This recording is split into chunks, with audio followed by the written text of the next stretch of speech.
700 তৃণমূল নেতাকর্মীকে গ্রেফতারির সংখ্যা নির্বাচন কমিশনের তালিকায় স্থগিতাদেশ হাইকোর্টের। অর্ণব রয়েছে আমার সঙ্গে। অর্ণব, তার মানে এই 700 তৃণমূল কর্মী গ্রেফতারির সংখ্যা কাটলো।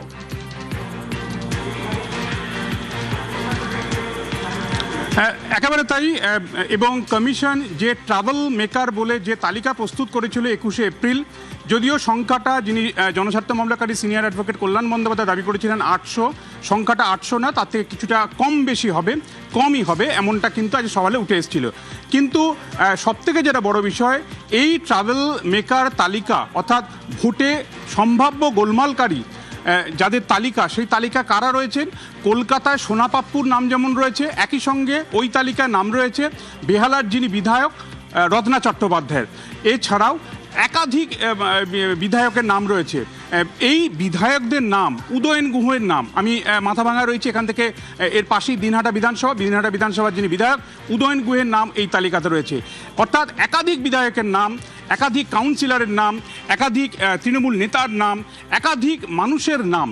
এই 700 থেকে 800 তৃণমূল নেতা যারা গ্রেপ্তারির আশঙ্কা করছিলেন, এবং পরশুদিনই কল্যাণ বন্দ্যোপাধ্যায় কলকাতা হাইকোর্টের প্রধান বিচারপতি সুজয় পালের ডিভিশন বেঞ্চে দৃষ্টি আকর্ষণ করেন এবং জরুরি ভিত্তিতে মামলার অনুমতি চান।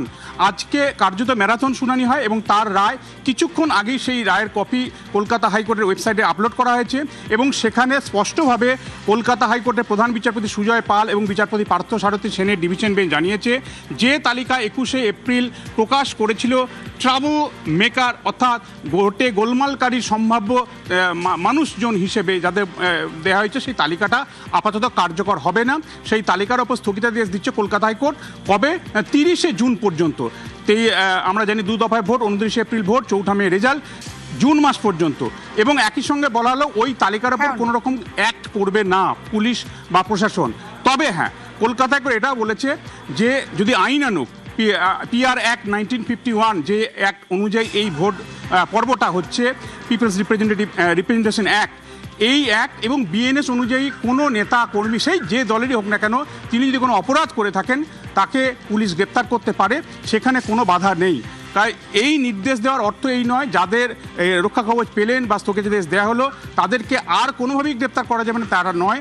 যদি কোনো কাজে তারা বাধা দান করেন, অর্থাৎ প্রথমে এফআইআর করতে হবে, আইন অনুযায়ী সেই এফআইআরের ভিত্তিতে গ্রেপ্তার হবেন, এমনটা স্পষ্ট প্রত্যক্ষ এবং পরোক্ষ দুই নির্দেশ বা পর্যবেক্ষণ স্পষ্ট করেছে কলকাতা হাইকোর্ট। বেশ।